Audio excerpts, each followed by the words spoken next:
kemudian setelah selesai wajib militer, saya masuk di Dinas Kesehatan Kota Malang dan bekerja di Puskesmas dan Rumah Sakit Bersalin Pemda. Eh, dan saya tahu bahwa diri saya menderita diabetes sejak umur 35 tahun. Kemudian dengan obat-obatan dan juga diet, tetapi eh, kurang memuaskan dengan obat-obatan saja, sehingga saya mencari-cari melalui akupunktur, melalui herbal, sampai saya mempelajari herbal Cina juga, ramuan-ramuan Cina untuk mengatasi diabetes yang saya derita. Sehingga alhamdulillah oleh karena saya aktif di kontak tani nelayan andalan, di waktu ada Penas di Tondano tahun 2004 ya. Setelah saya pensiun, oleh karena saya sebagai ahli pertanian andalan di KTNA, saya diikutkan pergi ke Tondano. Di sana saya ketemu dengan Bapak Umpel, Ketua Kelompok Tani Kelapa di Tondano, dan beliau menyampaikan bahwa beliau sudah tidak menjual minyak goreng lagi, tetapi menjual yang namanya khasiat virgin coconut oil. Nah, waktu itu saya sudah 2 tahun pensiun. Saya pensiun tahun 2002. Kemudian saya tanya, loh, khasiatnya apa, Pak Umpel? Kenapa berkhasiat obat? Beliau menyampaikan bahwa di dalam VCO itu mengandung tocopherol, lauric acid, dan macam-macam lagi yang disebutkan. Sampai saya eh, mengetahui bahwa apa yang disebut ini adalah sesuatu yang sangat bagus dalam bidang kesehatan. Oleh karena itu, sepulang dari Tondano, saya membaca buku-buku tentang manfaat VCO. Nah, pagi hari gula darah saya ukur 265 puasa. Kemudian seharian saya konsumsi mulai dari kelapa parut, kemudian santan kelapa siang hari, Nah, kemudian sore hari jadilah minyak kelentik saya minum 3 sendok makan, tetapi juga makan telur sama sayur juga. Besok paginya tanpa minum obat apa-apa, gula darah saya ukur turun. Kemarinnya 265 per desiliter, setelah sehari semalam tanpa obat turun menjadi 165. Nah, dari sanalah saya tertegun sampai sekitar 2 jam duduk sambil geleng-geleng kepala. Kenapa baru tahu setelah masa pensiun? Tetapi saya putuskan ini adalah anugerah yang luar biasa. Oleh karena berpuluh tahun santan kelapa ini dimusuhi oleh kalangan medis. Bahkan sampai sekarang, kalangan medis yang sebagian besar ini masih belum yakin bahwa eh, santan kelapa itu mempunyai khasiat yang luar biasa untuk kesehatan. Oleh karena itu, eh, Profesor Fabian Dairit nyebut sebagai superfood kelapa ini. Nah, setelah mengetahui itu, saya berusaha untuk membuat VCO. Dan di samping itu juga siaran di radio untuk mengajak masyarakat supaya tidak takut lagi untuk konsumsi santan kelapa.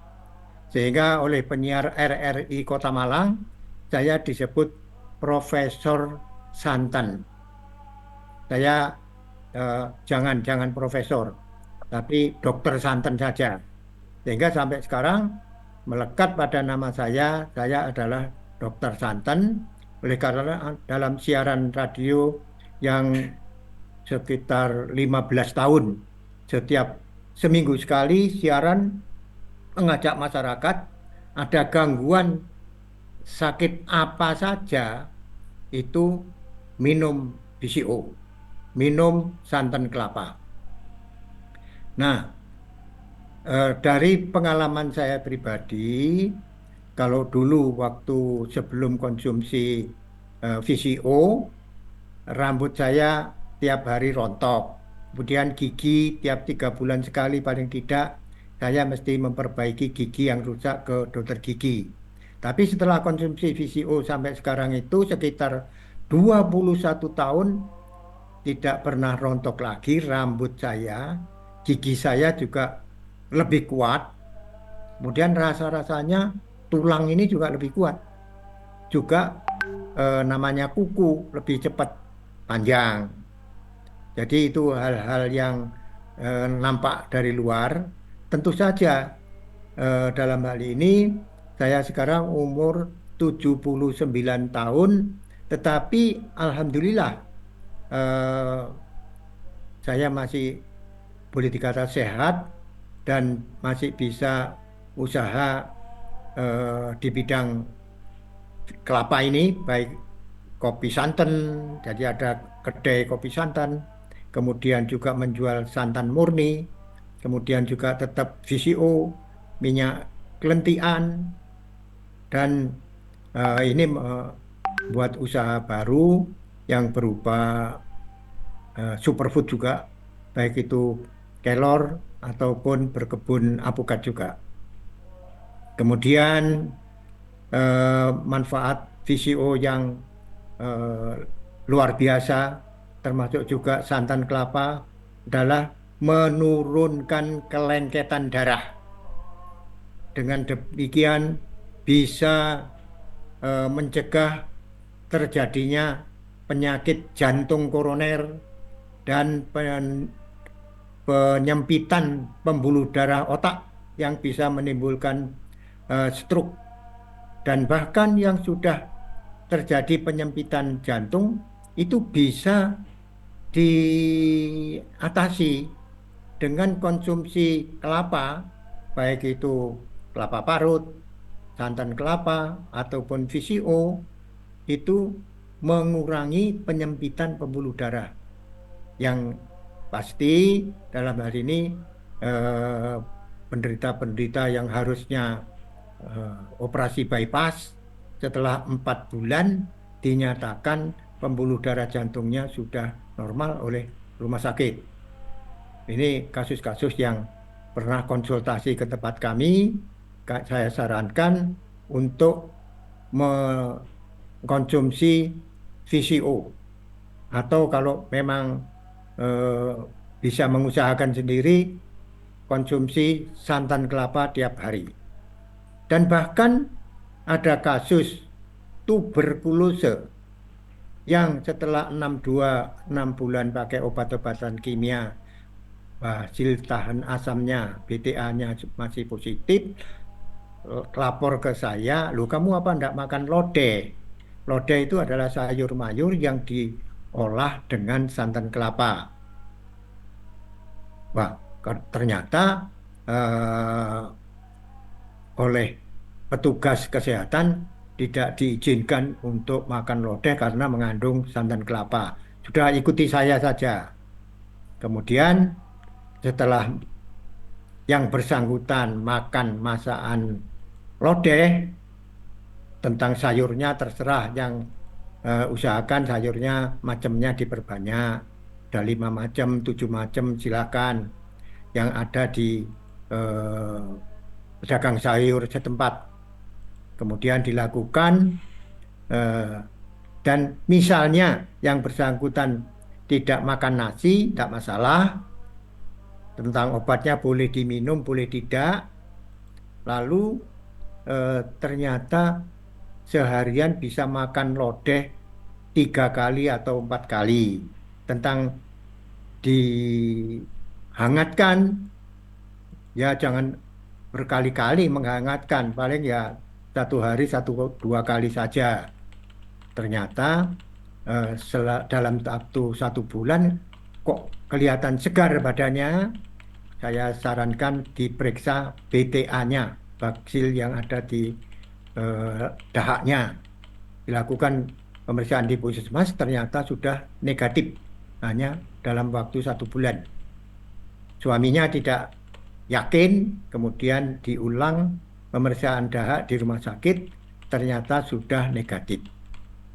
Dulunya waktu sakit itu berat badannya hanya 46 kilo, sekarang ini beratnya sudah 75 kilo. Jadi badannya segar bugar setelah terbiasa konsumsi eh, sayur lodeh, di mana masak sayuran, eh, kemudian apa, pakai santan, sayur mayur dengan santan, yang umum disebut sayur lodeh. Mungkin di daerah lain jenis namanya jenis yang sama, tapi namanya bisa berbeda. Ya, ini dan untuk orang-orang yang setua saya, ya, ya mungkin sekarang ya nggak usah nunggu tua-tua lah konsumsi serba kelapa ini. Misalnya sejak umur 40 itu lebih baik, akan memperkuat tulangnya, giginya, kemudian juga terjadi apa yang disebut eh, menunda penuaan dini. Oleh karena kalau selama ini dipercaya oleh Ansel Keys itu yang menyebar-nyebarkan bahwa penyebab sakit penyempitan pembuluh darah jantung atau jantung koroner itu adalah kolesterol, padahal bukan. Jadi bukan kolesterol, malah kolesterol itu adalah pelindung. Seperti saya sendiri, kolesterol saya stabil di angka kolesterol total 240. Tapi menurut textbook yang saya baca seharusnya lebih dari itu. Jadi 270 seharusnya menurut textbook yang saya baca. Namun di laboratorium-laboratorium sampai sekarang eh, di daerah kami dinyatakan paling tinggi masih 200. Itu harusnya sudah dikoreksi. Tapi ya bagaimana lagi? Seperti saya kan tidak punya kewenangan untuk merubah itu, merubah kadar kolesterol.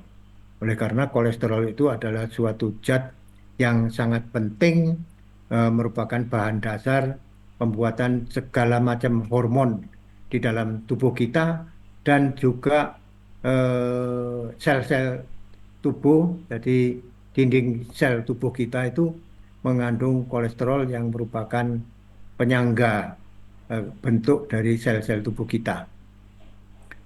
Jadi dalam hal ini peranan kelapa, baik ini kelapa dalam bentuk kelapa daging kelapanya, kemudian berupa diolah ya, diparut ataupun dijadikan santan kelapa, itu manfaatnya juga luar biasa, terutama kalau dijadikan masakan itu akan meningkatkan pemanfaatan zat-zat yang terkandung di dalam masakan bersantan.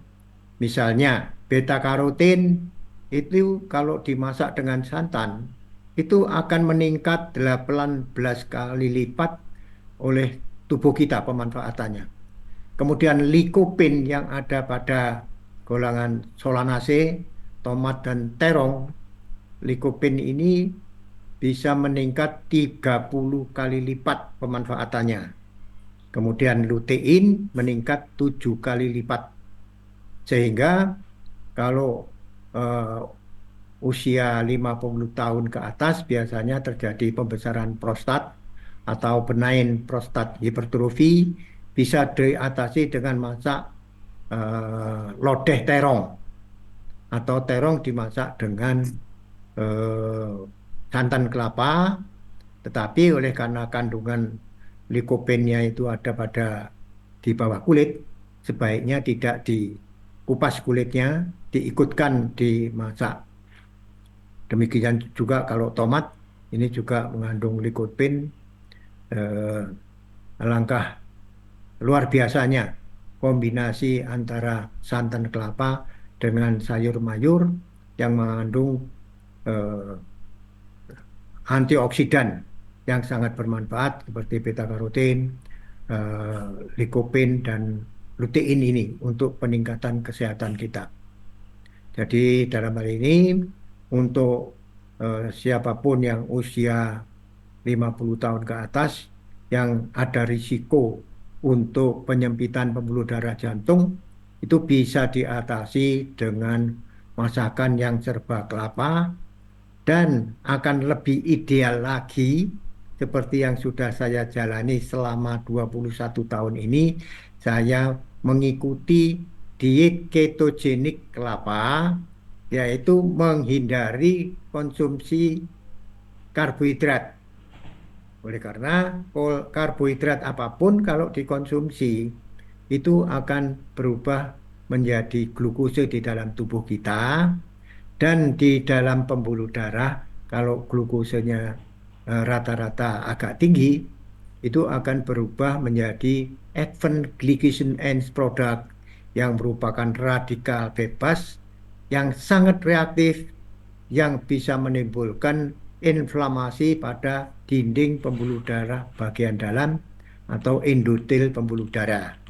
Demikian juga kalau glukose masuk ke dalam sel untuk dimetabolisme menjadi energi di glucose itu akan terbentuk bentuk namanya ROS atau reaktif oksigenik spesies yang merupakan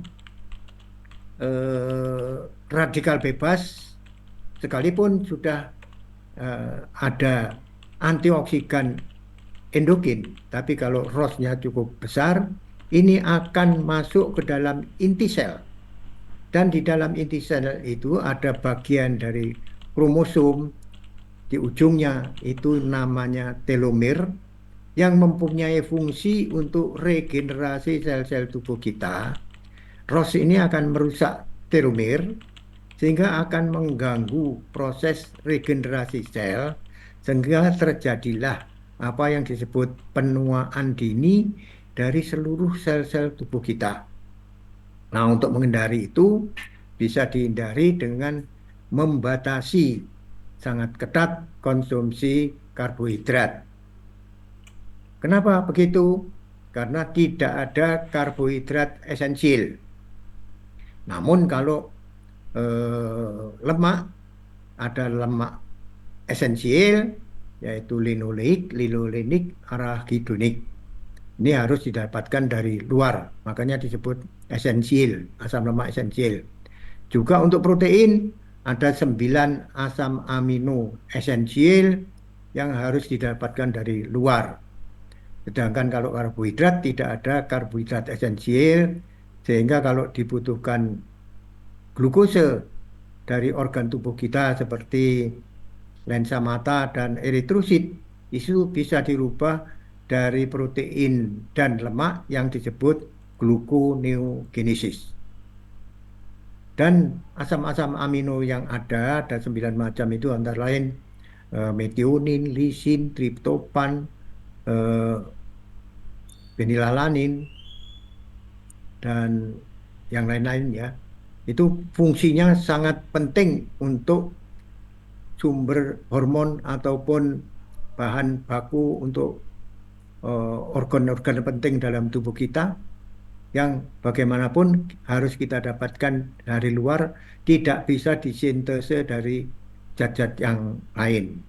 Oleh karena itu disebut protein atau asam amino esensial dan asam lemak esensial. Tapi kalau karbohidrat bisa diabaikan sekalipun tidak dikonsumsi, di hati kita bisa sintese namanya gluconeogenesis baik dari asam amino ataupun dari asam lemak. Itulah yang sangat penting dalam kehidupan seseorang. Jangan menghindari lemak jangan menghindari protein karena seringkali merancukan antara kolesterol dan lemak. Lemak adalah lemak, kolesterol adalah kolesterol, dan kolesterol bukan lemak.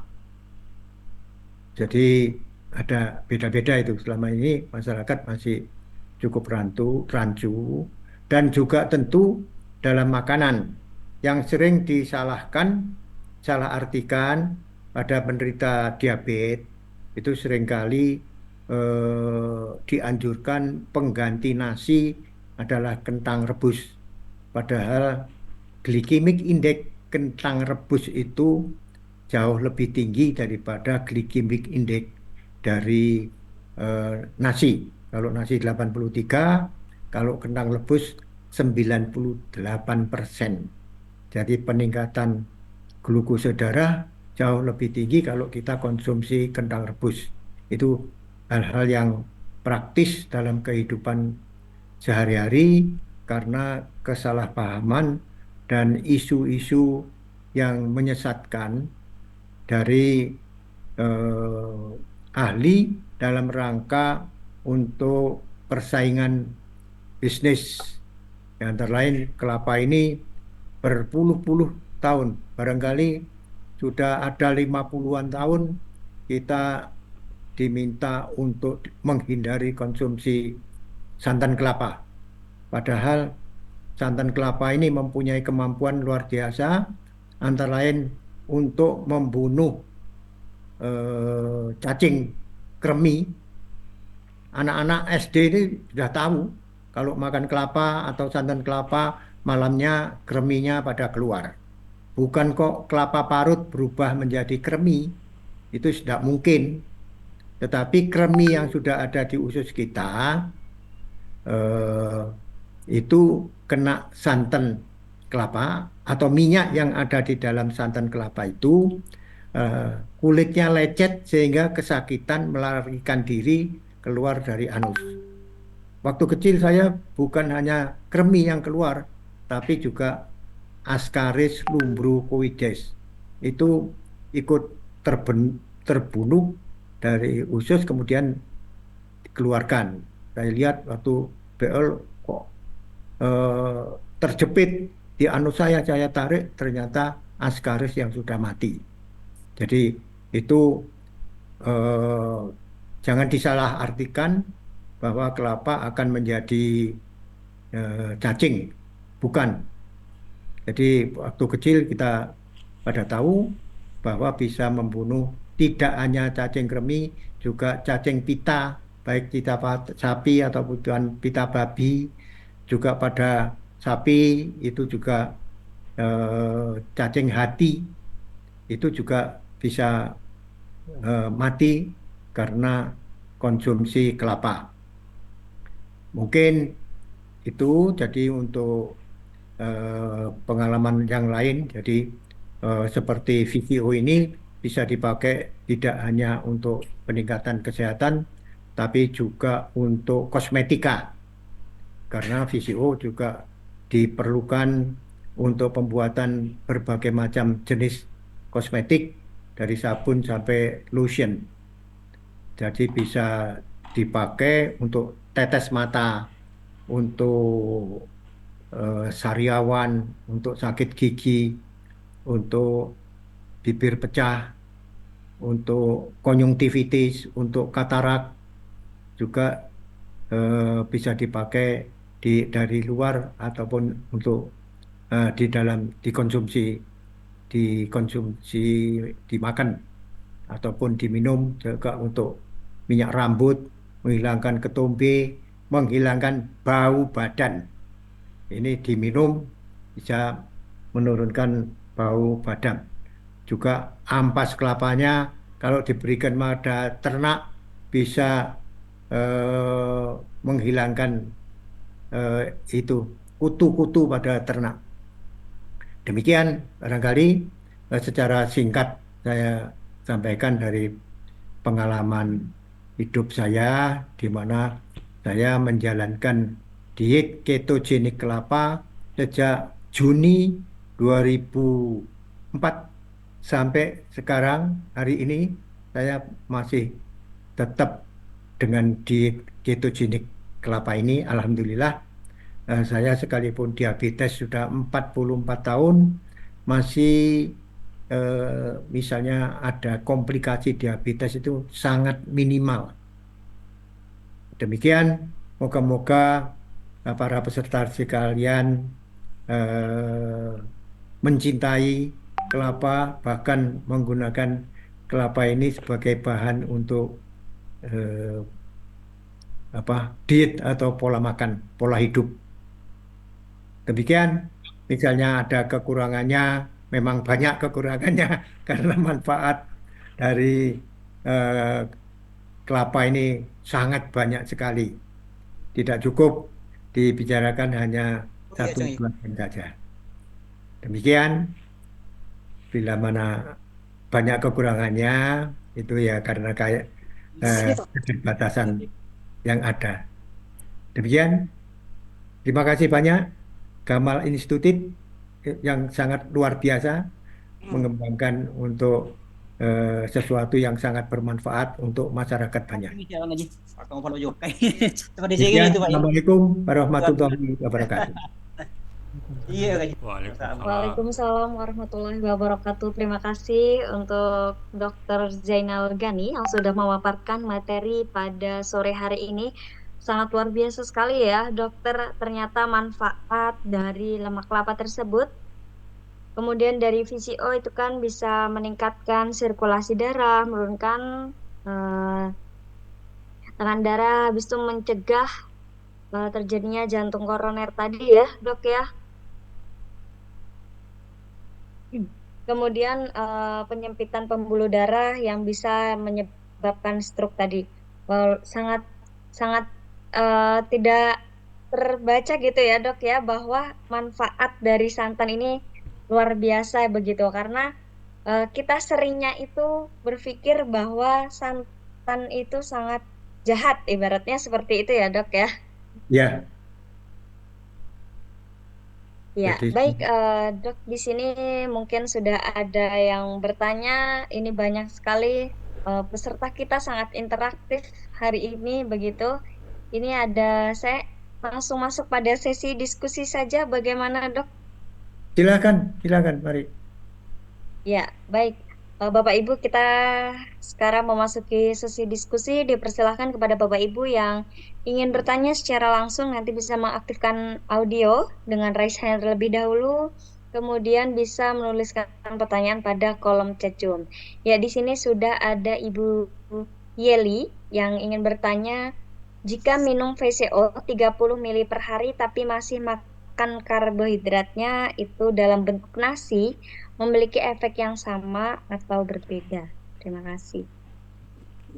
Ya, langsung saja dijawab. Ya, boleh Ya, dok langsung saja.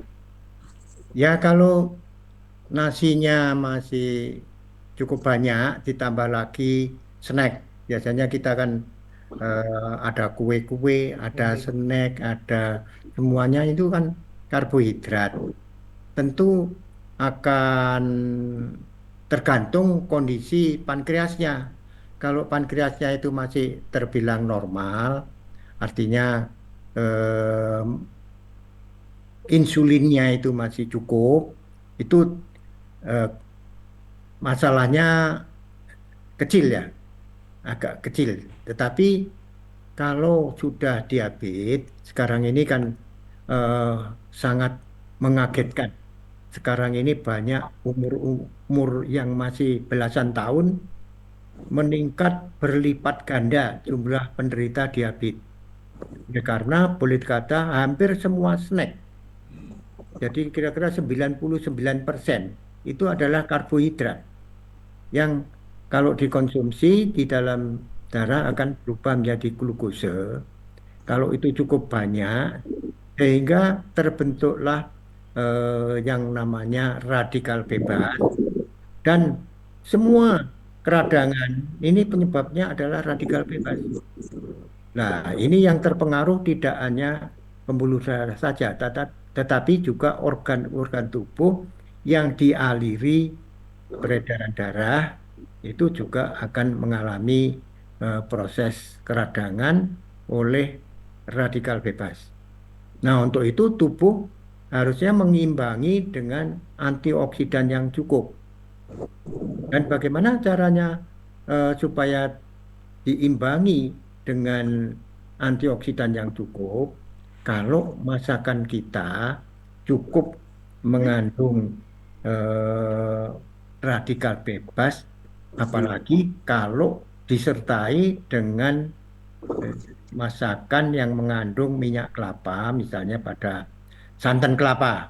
Karena santan kelapa ini luar biasanya oleh karena mengandung air dan minyak menjadi emulsi. Nah, antioksidan yang larut air seperti vitamin C ini juga merupakan antioksidan yang kuat. Ini akan tercerna karena di dalam santan ada airnya. Dan untuk tokoferol ini harus ada minyaknya. Nah, ini dalam santan juga ada minyak kelapanya. Sehingga baik itu eh, antioksidan yang ada yang larut air ataupun larut minyak terserap ke semuanya. Oleh karena itu tadi seperti vitamin C ini juga terkandung di dalam santan kelapa yang juga merupakan antioksidan yang larut air. Tetapi tokoferol ini antioksidan yang larut minyak termasuk juga eh, tuk- provitamin E. Ini juga antioksidan yang kuat yang larut di air, larut di minyak. Termasuk juga di dalam tubuh sendiri juga memproduksi antioksidan yang kuat, superoksid dismutase. Kemudian ada lagi glutathione. Itu tubuh juga memproduksi antioksidan yang sangat kuat. Tapi kalau radikal bebasnya bertubi-tubi dan cukup banyak jumlahnya yang berasal dari konsumsi karbohidrat, maka tentu saja tetap akan berlangsung terjadinya inflamasi terutama dinding pembuluh darah. Oleh karena itu, saat sekarang ini karena banjirnya snack-snack yang saya sendiri mencari snack yang tidak karbohidrat itu hampir tidak pernah dapat. Karena sebagian besar snack adalah terdiri dari karbohidrat. Apalagi budaya ngemil ini eh, sangat mewabah di masyarakat. Demikian jawaban kami. Untuk itu perlu dikurangi konsumsi karbohidratnya, diganti dengan protein dan lemak. Namun mungkin yang saya sampaikan ini tidak populer di kalangan para dokter, karena saya sendiri juga pernah mengikuti ceramah yang diancam. Nah, kalau makan sate terus, hati-hati. eh, Beberapa waktu ke depannya, loh saya ini sudah 20 tahun loh, saya makan sate kambing. Saya ingin kolesterol saya ini tinggi. Karena saya sendiri juga mempelajari makan jenis makanan yang mempunyai sifat mengurangi penuaan dini. Oleh karena jenis makanan ini tidak merusak telomere yang ada dalam inti sel. Antara lain ya VCO, apukat, minyak minyak kelapa, minyak apukat, minyak zaitun. Itu merupakan makanan yang bisa mempertahankan panjang telomere. Demikian, Ibu. Ya, Ya, baik, terima kasih dokter atas tanggapan yang telah disampaikan. Ini ada pertanyaan lagi dok mengenai ya, masih VCO ya. Nah, ya. ini gimana kalau gimana dengan kolesterol kita jika kita minum VCO tersebut? VCO tersebut. Ya, seperti tadi saya sampaikan bahwa VCO itu berasal dari hewani, nabati. Jadi tidak berasal dari nabati. Perlu saya sampaikan bahwa eh, VCO atau kelapa ini kan makanan nabati, sama sekali tidak mengandung kolesterol. Jadi selama ini pemahaman ini bahkan di rumah sakit berapa tahun lalu, mungkin 5-10 tahun yang lalu itu ada poster besar-besaran bahwa sakit jantung koroner penyebabnya adalah karena makan masakan bersantan. Ini adalah terlalu terlalu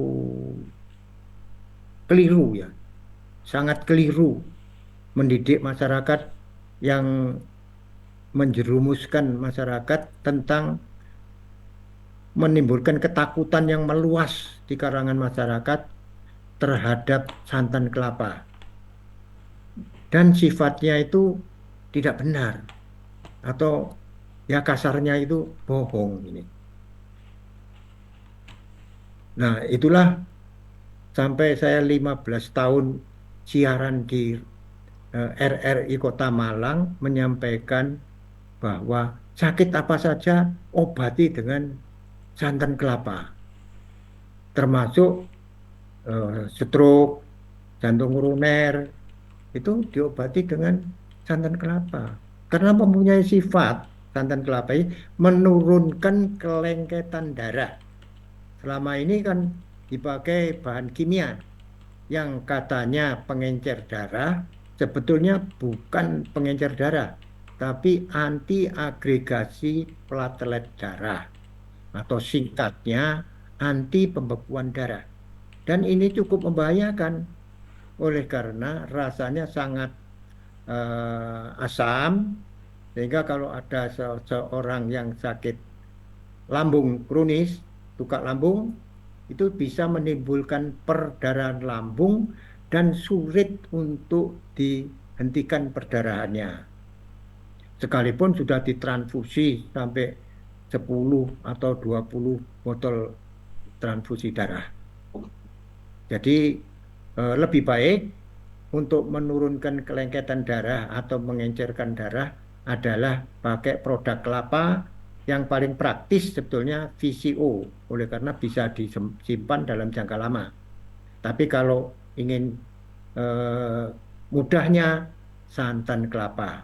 Dan saat sekarang ini di pasar-pasar umum, pasar kelapa itu sudah banyak yang langsung minta diperas di pedagang kelapanya. Demikian Ibu jawaban saya. Ya, baik, terima kasih Dokter Zainal Gani yang telah menjawab pertanyaan dari peserta webinar kita hari ini. Ini masih ada pertanyaan lagi, beberapa pertanyaan, banyak dok pertanyaannya ini. Nggak apa-apa, silahkan. Ya, luar biasa, interaktif ya peserta kita. Ya, Ya, ini tentang VCO, nanti boleh Bapak Anas atau dokter yang menjawab ini lebih ke mana ya. Ini dari Pak Syahri. Dari 3 cara membuat VCO, yang mana yang efisien dan murah dan dari segi harga menguntungkan? Pembuatan VCO secara fermentasi bagaimana caranya dan berapa lama prosesnya sehingga siap dikonsumsi? kalau dengan fermentasi itu paling cukup lama proses pembuatan dengan fermentasi. Karena butuh waktu paling cepat itu 24 jam. Karena proses memakai mikroba, ya, memakai ragi. Paling cepat yang seperti yang saya lakukan di Kota Malang itu dengan proses pendinginan. Jadi santan kelapa yang kental itu tanpa tambahan air yang diperas saja sampai 10 kali pemerasan, karena kalau 1 2 kali itu kan panas. Kalau panas warna VCO-nya nanti kuning. Sehingga 10 kali pelan-pelan diperas itu akan menghasilkan santan kelapa betul-betul murni. Kemudian pakai mesin pendingin cepat, di mana dalam waktu setengah jam sebanyak katakanlah hampir 100 liter santan kental itu suhunya sudah 5 derajat. Sehingga mencegah terjadinya fermentasi. Kemudian emulsinya dipecah sehingga eh, eh, minyaknya itu, minyak VCO-nya itu beku, terpisah, beku, kemudian dipisahkan dari santan yang rendah minyak. Nah, itu saya sebut sarmin, santan rendah minyak, singkatannya gitu. Karena kalau Sanremi kan sulit ngapalkan orang Jawa ya. Ya, kalau sarmin itu lebih mudah. Nah, kemudian santan beku, ya apa, minyak yang beku ini kami lelehkan sampai suhu 35 derajat Celcius, kemudian disentrifugal. Dengan sentrifugal ini terpisah bagian atas ini akan menjadi VCO, kemudian yang bawah ini sisa-sisa eh, belondonya, belondo putih. Nah, nanti eh, dikurangi kadar airnya dengan cara divakum, evaporasi dengan suhu 50 derajat. Sehingga kadar airnya sangat rendah, ya kira-kira 0,8%, itu bisa tahan sampai 30 bulan. Tentu saja untuk penjernihan masih disaring dengan kertas saring. Itu yang paling cepat dengan cara sentrifugal dan pendinginan itu. Tetapi kalau fermentasi makan waktu 24 jam paling tidak. Tapi ada lagi DME, direct micro expeller, itu diparut daging kelapa kemudian dikeringkan. Itu juga lebih cepat dibanding fermentasi.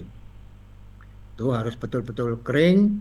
Setelah itu dipres dengan mesin hidrolis, langsung menghasilkan VCO. Namun tergantung proses pengeringannya dengan pengopenan ataupun itu juga butuh tenaga untuk apa namanya, ngorak-arik ya. Itu proses, 3 macam proses VCO yang saya kenal.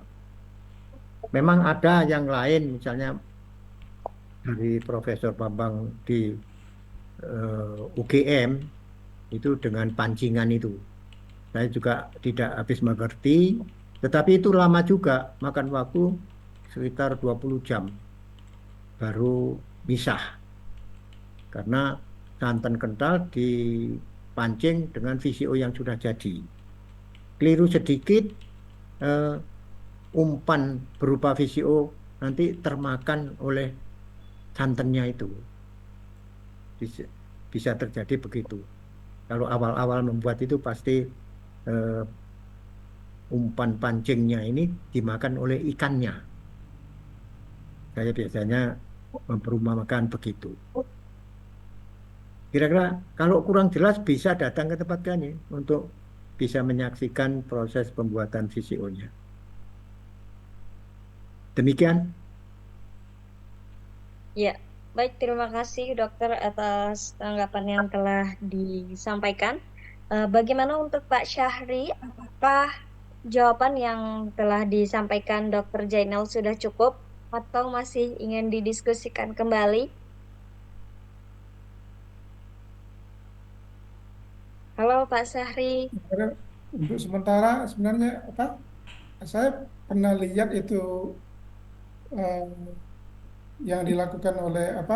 Oleh oleh biasanya orang beli beli santan tuh di di pasar gitu kan. Nanti dia di apa? Didiamkan dia didiamkan selama 1 hari atau 2 hari gitu kan. Dia kan antara yang putih sama apa yang bening itu, apakah itu udah jadi PCO apa bukan itu kan, yang sering itu pakai apa didiamkan aja gitu. Itu udah Ya jadi itu apa VCO belum itu juga, Pak? VCO juga itu. Oh gitu, PCO juga Ya, tuh. tapi aromanya tidak disukai. Jadi Oh, berbau asam sama istilah Jawanya banger. oh Baunya. gitu gitu ya Iya, ya ya. sehingga orang tidak suka. Hmm, Tapi kalau oke oke. dengan cara pendinginan yang saya sampaikan tadi, aromanya masih segar seperti kelapa segar. Oh, Jadi tidak ada asamnya. Kalau asam itu kan terjadi akibat fermentasi. oke. Jadi dibiarkan saja santan itu akan fermentasi spontan. Tapi ya harus 24 jam itu. Oke, terima kasih Pak atas apa Khasiatnya ini. tetap bagus, Pak. Oh gitu. Khasiatnya. Iya, Oh, iya. tapi bisa disertai banyak orang yang tidak tahan gitu, bisa muntah atau apa. Oh itu ya. Iya, Ada efek sampingnya gitu Pak ya. iya. Oh Tapi iya kalau iya. sudah nggak peduli, sudah rasanya sebagai apa pokok masuk, ya. Tapi yang paling enak itu berupa santan segarnya. Oh, Paling enak itu. Ada oh. manis-manisnya, ada gurih-gurihnya. Tapi Dan harus pakai sentrifugal itu kan Pak? enggak, kalau misalnya santan langsung diminum. Oh gitu. Iya, kalau santan diminum, itu juga punya efek yang menyembuhkan juga. Oh santan langsung. Iya, santan langsung. Oh, Cuma santan kalau disimpan, itu kan harus dalam suhu eh, min 17 derajat Celcius, beku, kondisi hmm. beku. Oke oke. Ngerti Ya, ngerti Pak. karena Ya. kami juga menyimpan santan beku ini untuk keperluan kedai kopi santan saya. Oke Pak. Ngerti ngerti saya. Oke. Terima kasih. Tapi kalau dari segi harga berarti harus dipakai sentrifugal itu Pak ya, kalau untuk menguntungkan Pak ya. Oh iya, kalau untuk industri, saya kan mulai tahun 2004, Pak, Hmm. proses produksi ini. Jadi hilirisasi saya sudah 20 tahun yang lalu, hilirisasi sekarang. Karena Oke. ini sekarang ini harga kelapa luar biasa, juga Hmm. dulu saya awal membuat itu Rp900, Pak, satu butir kelapa. Kalau sekarang 9.000. Oh, Tapi ini 9.000 sekarang. Di ya, kami kemarin masih 6.000 tuh Pak satu butir. ya. Kalau Iya. 6.000 itu mungkin masih kurang kurang Oh, menguntungkan ya Mas hmm. untuk membuat VCO. Oh, iya. Ya itu aja Pak, ya, ngerti saya. Oke. Berarti Iya, saya bisa bisa pakai seperti biasa fermentasi atau minum santannya langsung Pak ya. iya untuk Oke. kesehatan cukup begitu Pak. Oke, oke. Terima kasih Pak. Ya, Ya, moga-moga bermanfaat. oke. Ya, baik, terima kasih Pak Syahri. Sudah cukup ya Pak ya, dengan terima kasih atas tanggapan Dokter Zainal. Ya, Ya, dipersilakan kepada Bapak Ibu peserta webinar yang ingin bertanya langsung dengan Dokter Zainal, ingin berdiskusi maupun dengan Bapak Anas, dipersilahkan sekali bisa mengaktifkan audio dengan raise hand maupun menuliskan pertanyaan pada kolom chat Zoom. Ya, ini kita sudah ada pertanyaan lagi dari Disbunak. Izin bertanya, dokter, rendang makanan khas Indonesia enak sekali, tapi proses masaknya yang lama dengan menggunakan santan kelapa. Sebenarnya sehatkah rendang itu kalau masalah enaknya tidak diragukan lagi begitu? Terima wah kasih, itu dok. memang masakan luar biasa. paling enak masakan Indonesia di luar negeri dikenal rendangnya. Dan itu sangat menyehatkan. Kombinasi antara minyak dan protein. Minyak dan protein. Yang tidak menyehatkan itu nasinya, Bu Devi. Jadi yang tidak menyehatkan nasinya. Kalau dimakan rendangnya itu luar biasa. Jadi asam amino esensial dan asam lemak esensialnya sudah terkandung pada daging sapinya. Baik itu rendang ataupun gulai. Baik itu gulai kambing atau gulai ayam ataupun gulai daging yang lain. Itu juga menyehatkan. Asalkan tidak pakai nasi. Karena nasi itu akan berubah nanti jadi glukose di darah bisa menjadi radikal bebas penyebab timbulnya keradangan dari dinding pembuluh darah bagian dalam. Sekalipun selama ini rendang dituduh sebagai penyebab timbulnya stroke. Yang menimbulkan stroke itu karbohidratnya. Rendangnya cuma sedikit, nasinya sak piring penuh. Itu yang menyebabkan timbulnya radikal bebas. Kalau asam amino dan asam lemaknya itu menyehatkan. Karena memang dibutuhkan oleh tubuh. Oleh karena itu disebut asam amino esensial dan asam lemak esensial. Itu penjelasannya. Ya, baik, terima kasih dokter atas penjelasan yang telah disampaikan. Luar biasa sekali, ini masih ada beberapa pertanyaan, Dok. Nggak apa-apa, silahkan. Ya, ini dari Majestikoko. Nah, ini mohon petunjuk pola diet kelapa, makannya seperti apa, pagi, siang, atau sore, begitu, Dok. Ya, seperti saya lakukan pada saat puasa ini, pagi sebelum subuh, makan sahur, saya minum kopi santan. Kopi santan kental, saya tambahi VCO, kadang-kadang saya tambahi dengan kuning telur, merupakan sumber kolesterol. Saya aduk, tambahi garam Himalaya, kemudian air hangat, air putih hangat, sekitar setengah liter lebih.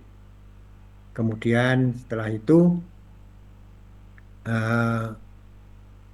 sudah itu saja. Jadi hanya minum sama garam. Nanti waktu berbuka puasa, saya mulai dengan kopi santan lagi. Dengan VCO lagi, baru protein. Bisa sate kambing. Ini untuk nanti ini berbuka ini nanti sudah disiapkan sate kambing tanpa nasi, tanpa karbohidrat. Kemudian juga ada sayur sedikit. Lengan saya kecipir, kenikir, bukan kecipir, kenikir, karena ada harum-harumnya dengan sambalnya. Ya itu saja untuk berbuka puasa. Kalau lain-lain ya camilan berupa kacang, kacang mente gitu, dan merupakan lemak juga. Ya ada karbohidratnya sedikit dari kacang-kacangan ini. Itu saja yang biasa sehari-hari yang konsumsi pada saat bulan puasa ini. Itu. Ya, baik, terima kasih, Dok. Berarti ini benar-benar menghindari yang namanya karbohidrat seperti nasi ya, Dok ya? Ya, nasi, jagung, mie, roti, singkong, kentang, bote, telo, buah manis juga tidak, buahnya hanya alpukat. Buahnya hanya alpukat. Ya, baik mungkin nanti dari Majesty Koko ini bisa menyimak ya apa tadi yang sudah disampaikan oleh Dokter Jainal dan bisa direalisasikan dalam kehidupan sehari-harinya begitu. Karena ingin tahu pola diet dari Dokter Jainal sendiri bagaimana mengenai kelapa, makan kelapa tersebut. Ya, baik ini ada lagi pertanyaan Dok dari Fet Ila, ini ada usernya mau tanya kalau mau gemuk dari buah kelapa bagaimana caranya begitu dong. Loh, ya janganlah, jangan gemuk. Nanti kalau kegemukan seperti ponakan saya, beratnya sampai 160 kilo. Sekarang umurnya 48 ya. Ini sedang mengalami cuci darah sudah kira-kira 1 tahun ini. Jadi kegemukan itu juga merupakan penyakit metabolisme sehingga memberikan beban yang sangat berat pada fungsi ginjal. Sehingga ini seminggu hemodialise 2 kali seminggu, hari Rabu sama Sabtu. Jadi sebaiknya nggak perlu kegemukan lah. Ya biasa-biasa, cari berat badan ideal saja. Jadi tetap saja konsumsi kelapa. Tentang gemuk kurus tergantung kerangka tulangnya. Kalau kerangka tulangnya memang kecil ya, ya memang apa perawakannya, pembawaannya memang eh, langsing ya. Saya rasa itu jawabannya. Ya, baik terima kasih Dok. Mungkin yang dimaksud dengan Ibu Ila ini IMT-nya kurang gitu Dok. Jadi ingin memaksimalkan begitu. Ya, yang penting sehatnya. Ya konsumsi eh, keto itu juga tidak membuat gemuk kok. Tapi langsing, langsing yang serasi. Mungkin pembentukan otot perlu latihan beban ataupun olahraga aerobik. Itu cukup mempertahankan besar ototnya. Itu ada pelatihan khusus untuk pembentukan otot. Ya, baik. Berarti lebih ditekankan dengan massa ototnya ya, Dok ya. Masa ototnya, iya, Ya. dengan masa lemaknya. Ya, baik mungkin itu Ibu Ila jawaban yang telah disampaikan oleh Dokter Jainal. Ini ada pertanyaan lagi dari Bapak Muhammad Mursyid. Bagaimana dengan santan kemasan yang biasa dijual di supermarket seperti merek santan kara ya? Apa sama khasiatnya dengan santan murni? Karena di tempat kami ini mesti membuat santan murni. Santan murni kemasan yang saya buat adalah 100 mili.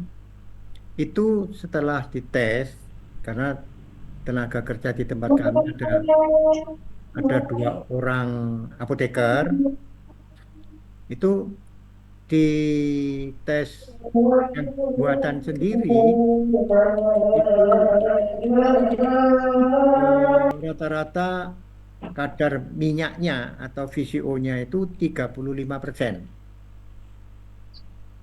Tapi kalau pas ketuaan kelapanya cukup tua, itu bisa 40%. Tapi kalau santan kemasan, berbagai merek sudah kami coba, itu kandungan minyaknya atau VCO-nya itu hanya 4% saja. Jadi diusahakan buat santan dari kelapa segar. Ya, kalau pakai kemasan perlu saya sampaikan kadar minyaknya itu sangat rendah.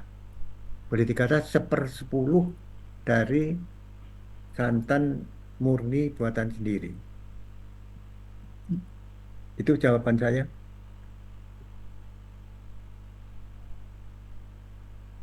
Ya, baik, terima kasih Dok atas penjelasannya. Ini tadi ada yang raise hand dari Bapak Muhammad. Boleh untuk diaktifkan audionya Pak, ini ditujukan ke pemateri kita yang pertama, Ya, Bapak Anas atau Dokter Jainal. sudah tadi Mbak, sudah pertanyaan saya tadi itu yang tentang kemasan. Jadi itu yang Oh mau ya, saya tanyakan langsung. Jadi sudah terjawab. Terima ya. kasih. Baik, sudah terjawab ya Pak ya. Aman ya Pak ya. Ya, terima kasih. Ya, baik, terima kasih.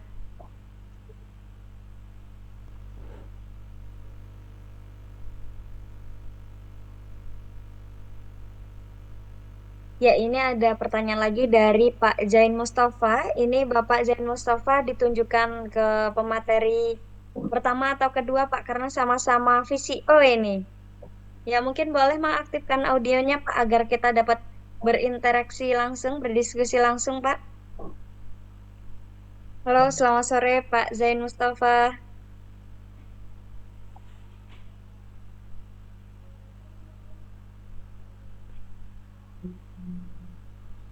Ya, sepertinya mungkin ada kendala teknis dari Pak Zain Mustafa, jadi saya izin membacakan pertanyaan dari beliau untuk ekspor VCO. Apakah ada sertifikasi tambahan lagi selain invoice, packing list, kemudian MSDS, apakah diperlukan? Ya, kami persilahkan kepada pemateri pertama atau pemateri kedua yang ingin menjawab.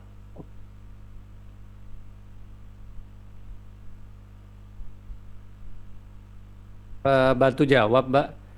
Jadi Ya, boleh. untuk Pak Zen ya, untuk ekspor VCO memang tergantung dari permintaan user ya, dari permintaan customer yang ada di sana.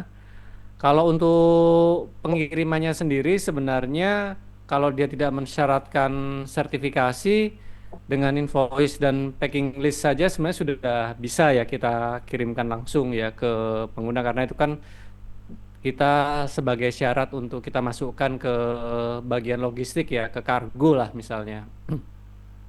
Tapi kalau dari user memang biasanya selama ini mereka ada cukup banyak permintaan. Kalau VCO biasanya mereka ada yang minta organik atau sudah minta halal atau beberapa request-request lain. Jadi memang tergantung sekali terhadap pasarnya ya. Kalau misalnya kita kirim hanya ke negara-negara sekitar Asia Tenggara, biasanya mereka nggak terlalu minta yang macam-macam, biasanya cukup invoice packing list ataupun tambahan MSDS ini sudah cukup. Saya rasa itu Mbak Devi. Ya, baik, terima kasih Pak Anas atas tanggapan yang telah diberikan. Ya, bagaimana untuk Pak Zain? Apakah masih bergabung di sini? Mungkin kita lewatkan dahulu ya Pak ya. Nanti siapa tahu bisa bergabung lagi. Ini ada Ibu Ruli Nurul. Halo, selamat sore Ibu. Halo, Assalamualaikum warahmatullahi wabarakatuh. Selamat sore. Waalaikumsalam warahmatullahi wabarakatuh Ibu. Kalau boleh tahu Ya, asalnya dari mana Ibu? saya dari Cilandak Marinir, Jakarta Selatan. Saya dari organisasi Brigadir. Kebetulan, bolehkah saya menanya, Ibu? Ya. Ya, Ya, dipersilakan saya Ibu. saya mau bertanya kepada Bapak Dr. Jainal ya. Kebetulan saya adalah penderita MAH akut ya, asam lambung. Ya. Karena kalau saya sering ada konten berlemak atau minyak, pasti perut saya mual dan muntah. Kemudian VCO ini jika dikonsumsi oleh penderita MAS seperti saya, berapa takarannya yang pas untuk dikonsumsi, Dokter Jainal? Ya, Mohon saran dan nasihat buat saya sebagai penderita MAH akut. Terima kasih. Wassalamualaikum warahmatullahi wabarakatuh. Waalaikumsalam warahmatullahi wabarakatuh. Perlu diketahui bahwa VCO ini bisa membunuh bakteri penyebab tukak lambung atau sakit MAH yang luka, namanya bakteri Helicobacter pylori. Nah, itu bisa dimatikan oleh virgin coconut oil ini atau minyak kelapa murni. Jadi dalam hal ini mengenai dosisnya dimulai dari dosis kecil dulu. Misalnya setengah sendok makan dulu tiap kali minum. Hanya dikonsumsi agak sering. Jadi misalnya bisa 4 kali atau lebih sehari. Untuk sertifikatnya pernah. Ya, jadi nanti pelan-pelan dosisnya dinaikkan sehingga tidak manual lagi. Akar, ya mau sholat. Baik, Nih, webinar. terima Nah. kasih dokter atas Moga-moga bisa bermanfaat untuk Ibu. terima kasih dokter atas informasinya, sangat bermanfaat buat saya. Terima kasih. Ya. Monggo dilanjut. Ya, baik, terima kasih Bu Ruli dan Bapak Dr. Jainal. Ini ada yang raise hand lagi dari Ibu Iin. Selamat sore Ibu. Terima kasih Mbak. Ya, baik, dipersilahkan Ibu. Saya mau tanya sama Dokter Zen. Ya. Selamat sore Dokter Zen. Saya dari Palangkaraya, jauh sekali. Yang ingin saya tanyakan, saya ini kan sudah pasang ring. Jadi Tidak, saya dulu awalnya tinggi 212. Nah, yang ingin saya tanyakan apakah dengan meminum VCO ini bisa mengurangi kadar kolesterol saya, karena saya tiap malam itu minum obat untuk kolesterol. Apakah dengan minum VCO itu akan mengurangi kadar kolesterol saya? Itu aja sih. Oke. Terima kasih. Kolesterolnya 220. Kolesterolnya 212. Nggak usah diturunkan ya sebetulnya Bu. Jadi ya, Ibu mungkin mendapat obat penurun kolesterol. Iya. Ya, apa? Apa itu namanya yang statin. Nah, benar. Saya ini lupa kalau ingat nama obat.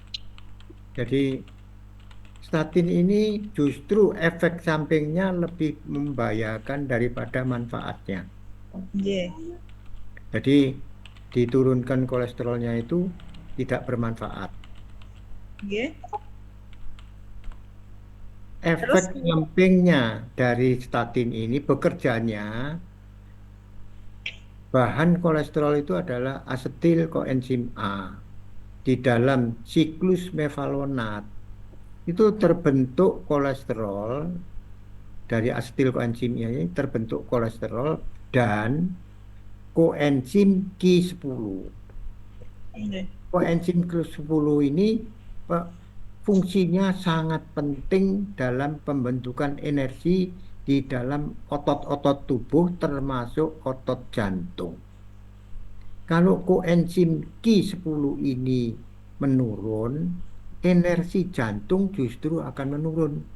Bisa sampai turun 50%. Ini sangat membahayakan. Kalau jantung ini sampai mendapat pembebanan, misalnya terkejut, ini karena energinya kurang, bisa jantung ini tidak berdenyut. Ini karena adik ipar saya meninggal karena efek samping dari obat penurun kolesterol. Jadi kalau usulan saya sebaiknya dihindari konsumsi obat penurun kolesterol apapun itu. Barangkali yang kedua, ya dalam hal ini VCO ini fungsinya untuk menurunkan kelengketan darah. Nah, ini biasanya oleh dokter diberi pengencer darah, namanya golongan aspilet. Aspilet ya. Nah, aspilet ini bukan pengencer darah. ini anti pembekuan darah Iya. atau anti agregasi platelet darah. Iya. Ini bisa digantikan oleh santan kelapa atau VCO. Karena VCO ini tidak punya efek untuk Samping. anti pengumpulan darah. Jadi VCO, kalau kita dapat luka berdarah, diberi VCO, segera berhenti perdarahannya. Nah, bahayanya kalau ibu punya tukak lambung. Iya, asam lambung. Tukak lambung ini bisa berdarah karena aspilet. Karena aspilet ini rasanya asam. Aspilet, ascardidia, epidogrel, macam-macam itu namanya. Iya, gitu kira. Itu bisa berdarah pada lambung. Perdarahan lambung ini sulit untuk dihentikan karena obat yang diminum ini kan sudah beredar di peredaran darah. Efek anti pembekuan darah ini masih berlangsung tidak hanya 1 hari tapi beberapa hari. Nah, tapi kalau VCO ini kalau ada perdarahan akan cepat berhenti, tapi efeknya menurunkan kelengketan darah. Oleh karena itu, warna darah kita yang biasa makan kelapa, apakah kelapa diparut, santan kelapa, bahkan VCO, minyak gelentik, itu warnanya merah terang. Tapi kalau ada perdarahan, cepat memberhentikan perdarahan dan mempercepat penyembuhan luka. Ini istimewanya produk kelapa. Oleh karena itu, dari Profesor Fabian Dairit Filipina disebut superfood. Superfood. Dan ya obat Terus tadi. kalau untuk meminum VCO-nya rekomendasinya berapa ya, Dok? Kenapa? Kalau kita mau minum VCO pagi hari sebelum makan atau malam hari sebelum makan kayak gitu, gimana saya untuk? Ya, permulaan sedikit dulu, 1 sendok makan tiap kali minum. Berikutnya bisa sampai sehari itu 75 mili. Jadi kira-kira 2,5 sendok makan atau 3 sendok makan sekali minum. Sebelum makan pagi hari gitu ya, Dok? Ya, atau pagi hari tidak perlu makan kan, minum saja. Minum saja ya. Oke. Makasih, Dok. Ya, semoga bermanfaat. Amin.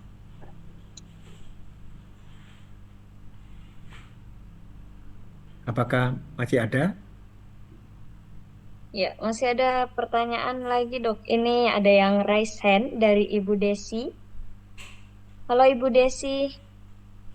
Halo, sore Dokter Gani dan semua. Saya mau tanya, kalau untuk PCO ini ada masa kadaluarsanya nggak ya? Soalnya saya kemarin tuh baru kan terbiasa minum PCO nih ya. Cuman saya lupa 1 botol tuh nyelip dan saya lihat udah 3 tahun. Cuman kalau dari saya buka botolnya itu masih nggak berbau apak gitu loh. Jadi karena ragu saya konsumsinya sedikit-sedikit sama paling untuk pemakaian luar. Sebenarnya ininya masa kadaluarsanya berapa lama ya? Tergantung proses pembuatannya. Tetapi kalau misalnya itu belum bau tengi, insya Allah masih bagus itu. Sekalipun sudah 3 tahun. Jadi masih bisa dikonsumsi, dilanjutkan konsumsinya ya Pak ya? Ya bisa segera dihabiskan saja. Nanti beli lagi kan. Iya. Terima kasih Dok. Iya kembali Pak. Udah sih.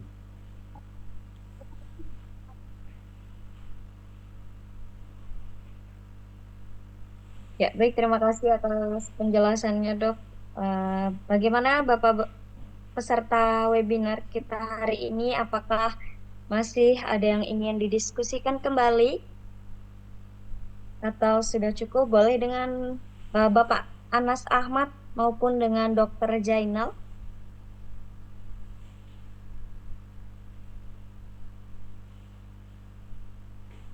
Oh, Pak Sidik ada. Iya, Pak Sidik. Ya dok, seru kok dok, nggak apa-apa dok.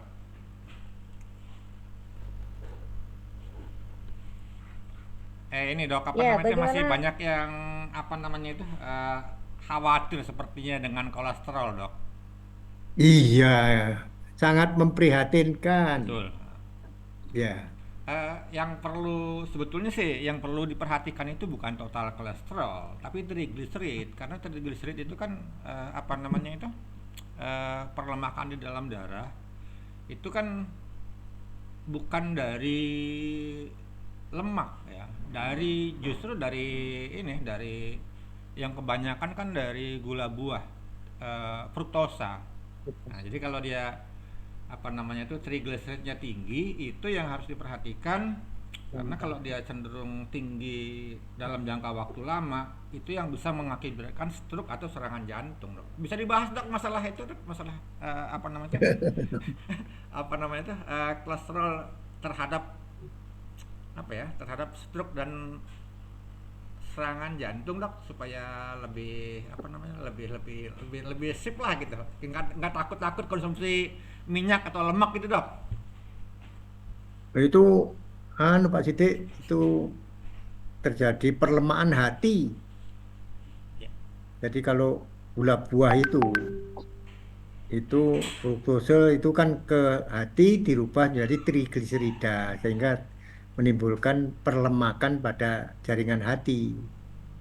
Kalau jantung ya penyebabnya tetap glukose itu per- penyempitan dinding pembuluh darah jantung.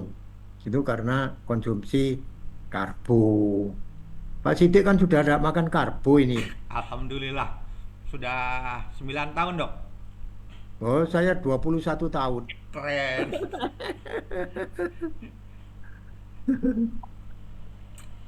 Usia berapa ini Pak Sidik sekarang? Oh, sudah putih semua Sekarang ini. usia 62 dok. Hah? Baru 62. Aduh, loh. Kalau gitu saya lebih tua 17 tahun ini. Iya iya iya. Tapi Pak Sidik memonopoli rambut putih ya. Ini apa namanya itu kita sudah masuk aliran putih dok. Jadi iya, sudah meninggalkan dunia hitam. Betul.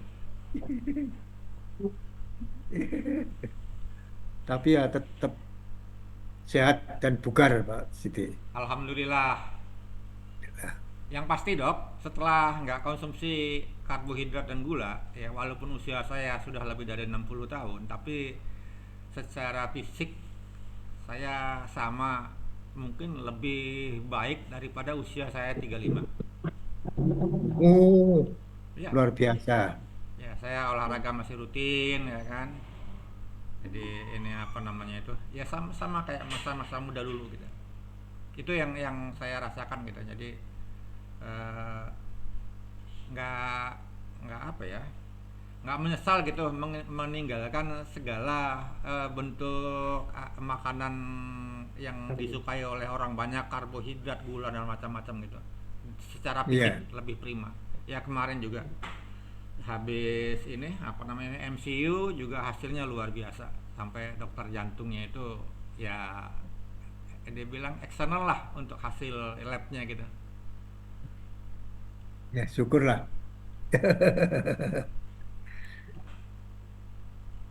Iya, mohon izin dok dan Ya, silakan. Pak Sidik ini ada dua pertanyaan terakhir ya kita Oh, sebelum monggo silakan. berakhir. Ya, Ya. ini ada dari Umi Husniati. Lebih bagus mana manfaat santan dengan pelakuan pemanasan atau tanpa pemanasan arau atau tanpa pemanasan? Demikian. Sebetulnya idealnya tanpa pemanasan. Oleh karena seperti vitamin-vitamin yang terkandung ini masih lengkap, baik vitamin yang larut air ataupun yang larut minyak ini masih utuh di dalam santan itu. Tetapi ya tergantung juga pemanasannya. Kalau pemanasan hanya sampai hangat saja sama 50-60 derajat itu masih aman. Tapi kalau mendidih apalagi kalau sampai 250 derajat Celcius. Jadi kalau di pabrik minyak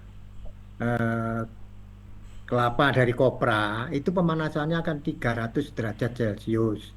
Itu akan terbentuk namanya trans fatty acid yang berasal dari minyak kelapa.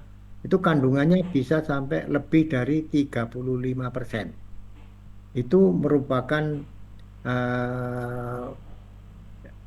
zat atau trans fatty acid, asam lemak yang tidak dikenal oleh tubuh sehingga mengganggu proses metabolisme. Karena itu kalau bikin minyak usahakan minyak kelentian yang hanya dipanaskan sampai mendidih saja. Jadi jangan sampai kalau bisa ya jangan sampai 150 derajat. Syukur-syukur kalau hanya sampai dihangatkan saja. Misalnya buat lodeh ya sampai hangat saja sampai 70 derajat itu sudah cukupan. Dan saya coba lodeh ini juga bisa untuk mengobati penderita TBC yang gagal diobati dengan obat kimia. Dan saya juga heran kenapa zaman Kerajaan Mataram dulu oleh Sri Sultan Hamengkubuwono kalau ada wabah di Kerajaan Mataram itu diobati dengan masak lodeh yang tinggal perintah saja kepada masyarakat. Satu pertanyaan. Masyarakat sudah patuh, kemudian bisa mengatasi berbagai macam wabah penyakit. Jangan dikira zaman kerajaan itu tidak ada wabah. Ada wabah macam-macam yang terutama disebabkan oleh virus. Nah sekarang kok diatasi dengan impor. Ini ya bisa diatasi juga, tetapi dengan biaya yang luar biasa besar. Saya rasa bisa dicoba itu mengatasi wabah dengan makan lodeh. Karena minyak kelapa yang ada pada santan itu bersifat bisa membunuh virus, bakteri, jamur, parasit, dan protozoa. Jadi tidak usah ragu-ragu lagi. Demikian yang perlu saya sampaikan.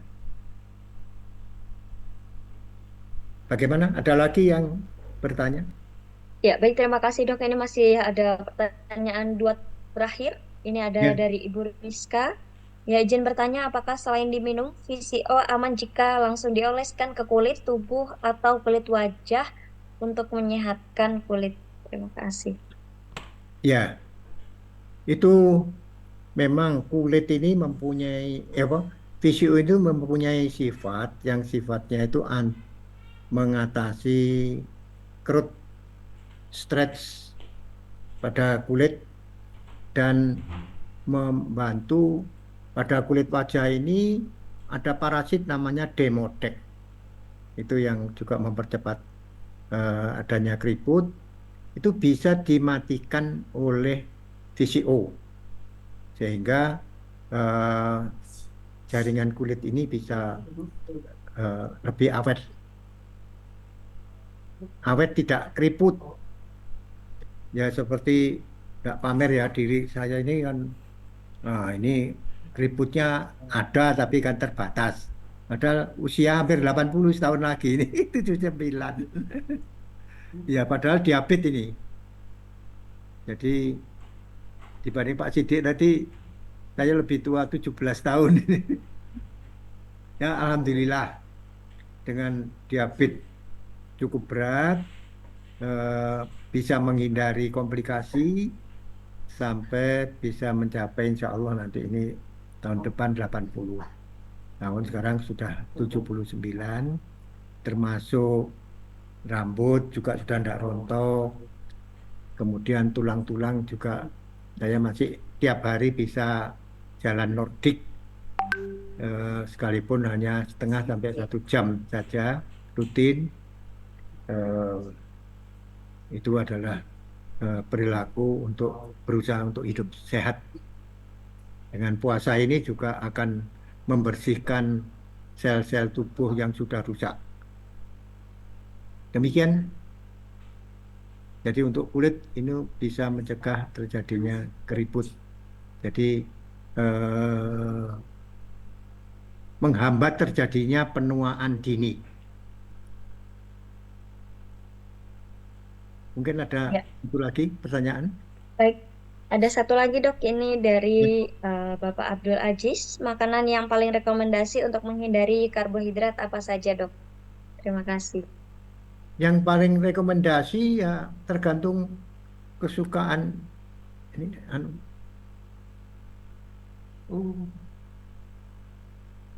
yang paling rekomendasi kesukaan masing-masing. Kalau kesukaannya sate kambing, ya sate kambing. Kalau kesukaannya ayam goreng, ayam goreng. Tapi usahakan gorengnya pakai minyak kelapa. Kemudian ya itu biasanya saya ya daging atau telur. Jangan dibuang kuningnya. Kalau daripada dibuang, kirim ke saya saja atau ke Pak Sidik kuning telurnya.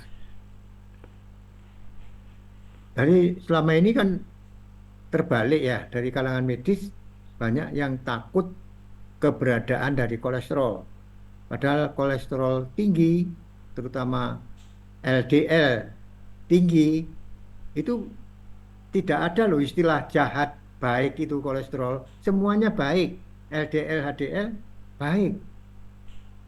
Nggak tahu itu kok memberikan suatu vonis ya pada kolesterol itu di lembaga peradilan mana itu. Kok saya belum pernah hadir di dalam lembaga peradilan yang memvonis kolesterol jelek. Semua kolesterol baik, baik LDL ataupun HDL. Itu adalah suatu sistem transportasi kolesterol untuk ke bagian tubuh yang membutuhkan. Dari hati dikirim LDL yang kandungan kolesterolnya 50%. Kemudian diedarkan ke seluruh tubuh yang membutuhkan, balik atau kembali ke hati berwujud HDL yang kadar kolesterolnya hanya 20%. Karena kolesterol tidak larut di dalam darah, harus diikat oleh lipoprotein. Jadi suatu sistem gitu, bukan golongan kolesterol. Jadi itu jawaban saya. Mungkin ada yang kurang puas, bisa diulangi.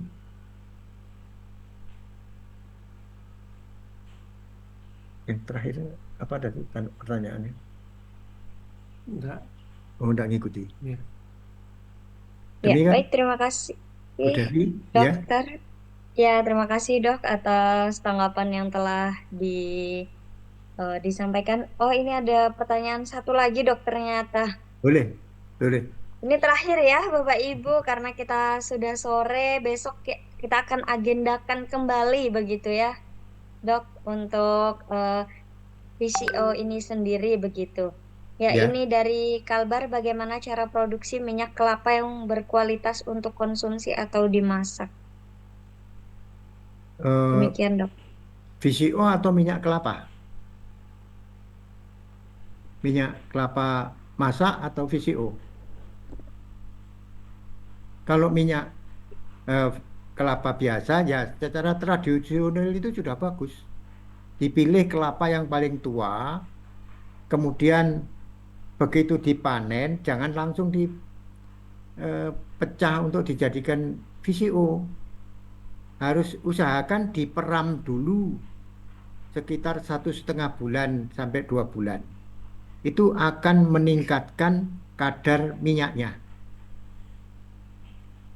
Ya, ini secara kebetulan saya ketemukan ternyata kalau tidak diperam, bahkan diperam sampai tumbuh kira-kira 5 cm.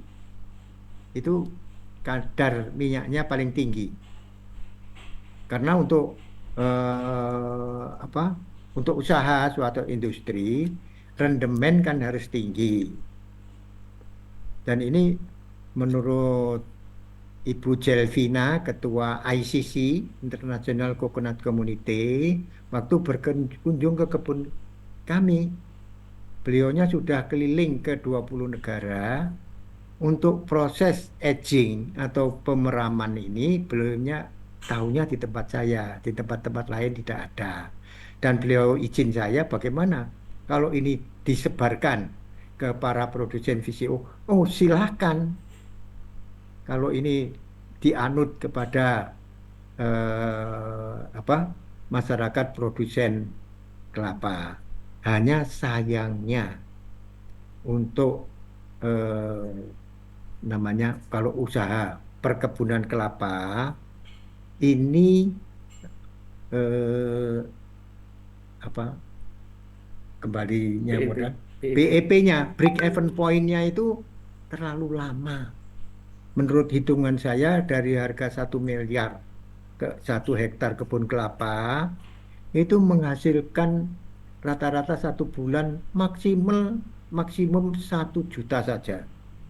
Sehingga mendekati 100 tahun baru BEP. Oleh karena itu dibutuhkan bibit kelapa yang unggul dengan produktivitas kelapanya setidak-tidaknya bisa menghasilkan 2 juta per hektar kebun kelapa yang isinya sekitar 200 pohon per hektar.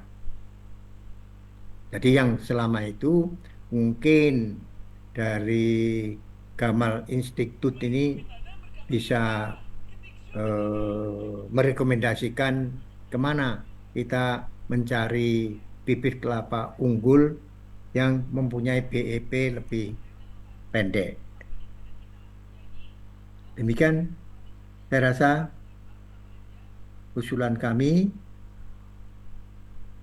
Terima kasih atas dilibatkan kami untuk memberikan masukan-masukan kepada Gamal Institute yang sudah memasyarakatkan masalah manfaat VCO ini yang sangat luar biasa.